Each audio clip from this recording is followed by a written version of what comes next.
बाढ़ हम लोगों के यहाँ गंगा नदी से ही बाढ़ की ज़्यादा संभावना बनती है। ख़ास करके कि आपको भी मालूम है कि यहाँ क्यूल और हरुहर दो नदी है, लेकिन जब गंगा का जलस्तर बढ़ता है तो बैक वाटर जो ख़ास करके गंगा में जो पानी है वो हरुहर को और क्यूल को ज़्यादा प्रभावित करती है और इस कारण हमारे यहाँ बाढ़ की स्थिति बनती है। और सबसे ज़्यादा प्रभावित हमारे यहाँ पिपरिया प्रखंड और बड़हिया प्रखंड होता है। पिपरिया में भी हम लोगों ने इंस्पेक्शन जा कर के वहाँ किया।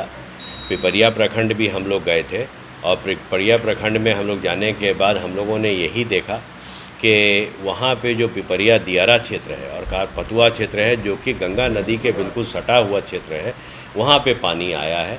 कुछ एरिया जहाँ के सुमन चौक के पास हमारा कटाव हुआ है और कटाव के कारण हम लोगों का जो एरिया जो बन रहा था रोड उसको तुरंत मरम्मती की ज़रूरत है। तो हम लोगों ने इसमें पुल निर्माण निगम एक्चुअली उस रोड को बनाई थी, तो हम लोगों ने उनको कहा।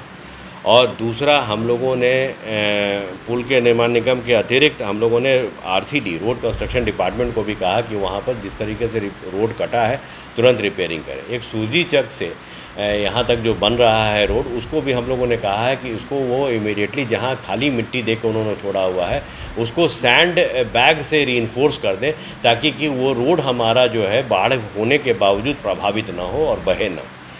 इसके अलावा हम लोगों ने वहाँ के लोगों के लिए भी हम लोगों ने वहाँ देखा है कि जहाँ जहाँ ऐसी फसल की क्षतिपूर्ति हुई है वहाँ कृषि विभाग को हम लोगों ने कहा है, लेकिन वो अभी बाद की स्थिति आएगी।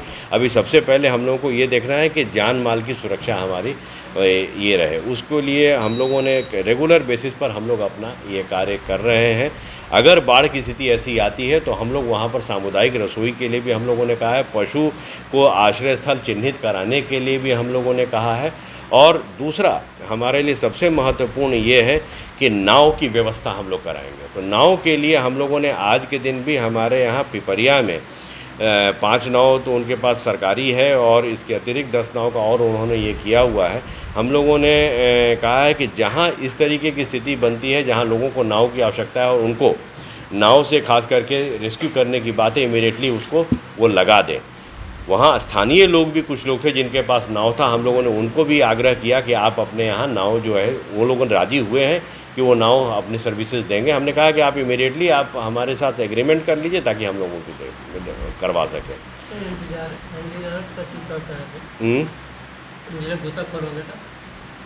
नहीं, गोताखोर के लिए बहुत स्पष्ट है कि हम लोगों के पास यहाँ लोकल गोताखोर हैं संख्या में, उनको हम लोगों ने चिन्हित करके रखा हुआ है। अगर किसी को डूबने की ऐसी स्थिति आती है, मैंने जानकारी हमको मिलती है तो हम इमीडिएटली करेंगे। एनडीआरएफ की और एसडीआरएफ की यहाँ पर डेपुटेशन यहाँ नहीं है। हम लोगों ने जब बाढ़ की स्थिति और वैसी स्थिति हो जाएगी जहाँ हम लोगों को अब बिना एनडीआरएफ के काम नहीं चलेगा तो हम लोग इमीडिएटली मांगेंगे, क्योंकि हमारे यहाँ अभी जहाँ इस तरीके का जब भी कोई डूबने की घटना होती है तो हम लोग एसडीआरएफ टीम वहाँ से बेगूसराय से मांग के काम करते हैं।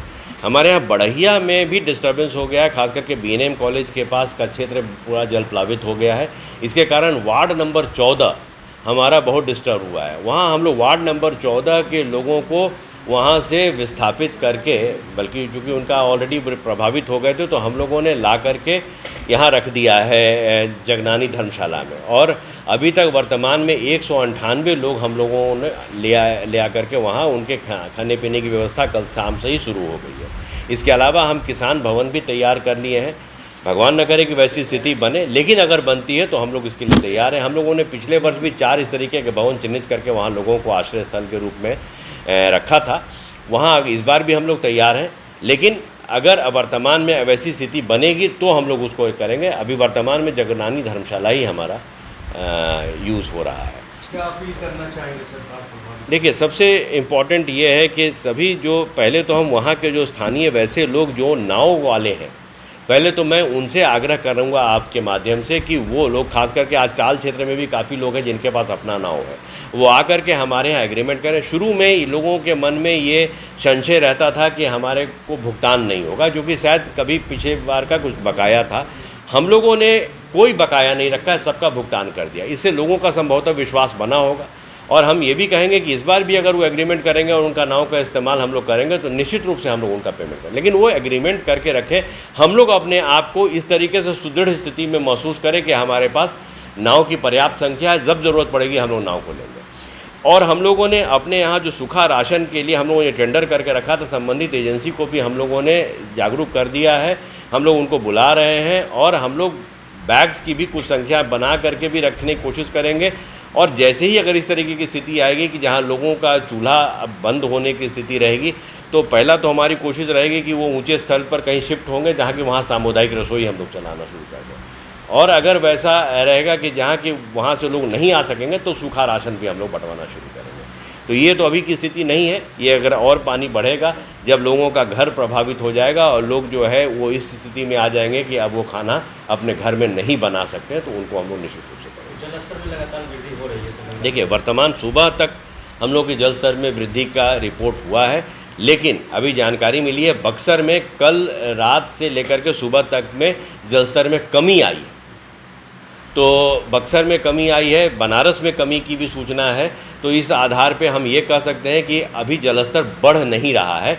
वर्तमान 1-2 दिन पहले जो बढ़ा था उसका प्रभाव हमको देखने को मिल रहा है। अब जब कमी आ गई है तो निश्चित रूप से 24 घंटे में हम लोगों की स्थिति कमी की ही होगी, जब तक कि फिर पुनः बढ़ने की सूचना नहीं होगी। जिला प्रशासन लगातार नज़र बनाए हुए है सर। हम तो जाकर के खुद ही अपनी मेरी पूरी टीम के साथ जाके देखे हैं, आप लोग भी साथ में थे, और हम लोग 100% संवेदनशील हैं। किसी तरीके की कोई भी स्थिति रहेगी हम लोगों को विश्वास दिलाएंगे कि हम उनके साथ खड़े हैं और हर संभव हम उनकी मदद करने की कोशिश करेंगे।